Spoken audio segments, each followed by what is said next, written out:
The honest answer is I don't know. I mean, I think it's kind of a no-brainer, right? It's like, Sure. I think it would make a lot of sense to bring a couple of our most popular campaigns into 2nd edition.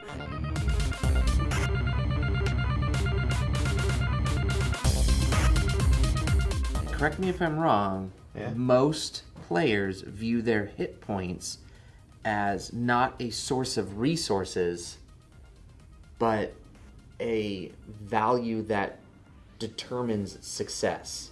Which is interesting because you and I both know, like with Magic players, if you're a Magic player and you don't view your health as a resource, you're going to lose. Exactly, but that still is a learned thing that Magic users or that Magic players have to learn. Right. And you don't know how many beetles are there. And normally we'd be rolling this and go, oh, there's just one or there's 6. But maybe instead of putting the die on the thing, which I thought was cool, maybe instead you're like, you have a certain number of dice you roll and that determines the damage it does. And the swarm just has a certain number of hit points. Well, that's kind of what I'm doing here, but I don't think that solves the problem because people will still attempt to avoid being attacked at all, regardless of whether or not they feel like a die could come up a 1 or a 6. No, I understand that, but the problem is with that is if we allow that to happen, this game is not fun. If we allow what to happen? For people to totally avoid being attacked at all. This game is only fun if you're about to die.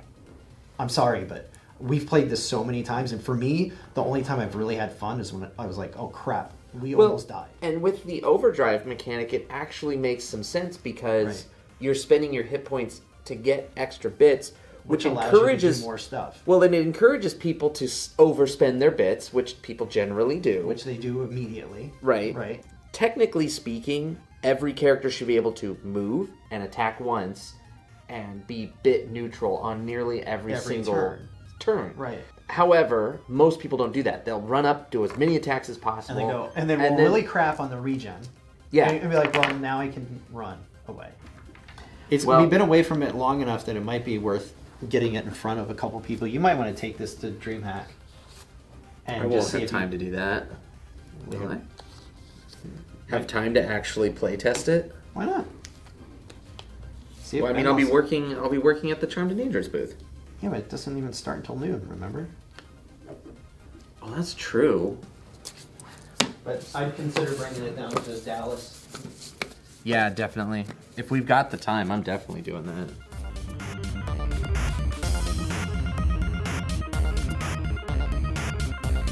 All right, I'm going to lead with, let's see, you have purple in yours. I'm going to lead with green still. So I don't think you have green, but if you get your Bile Driver, you could probably play it. Okay. This is draw 2 cards and then discard 1. This one tells me I'm going to draw a card and then discard a card. Discard that one. This one says put a card from your discard into another player's discard and draw up if necessary. This is my discard pile, so it becomes my pile and I draw it into my hand. This one says at the end of my turn I can bury a card, so I will.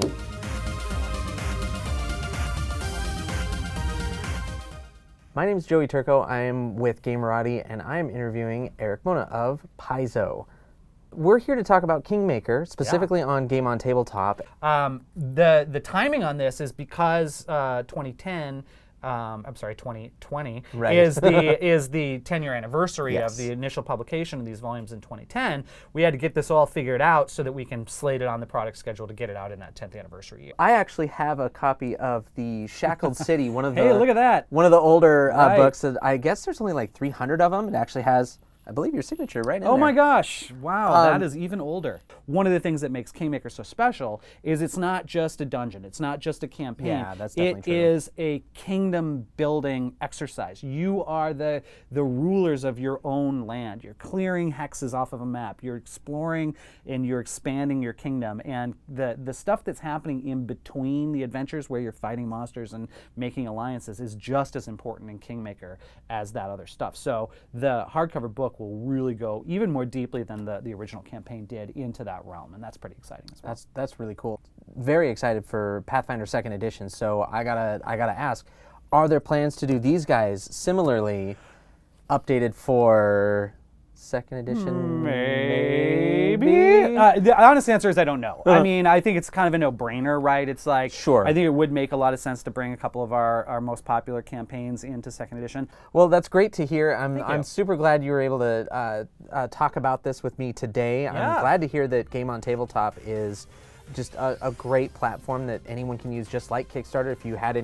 If you, dear watcher, had any reservations about using Game on Tabletop, put that aside and go and back Kingmaker. Thanks again, Eric. Hey, great to talk to you. Yep. Thanks.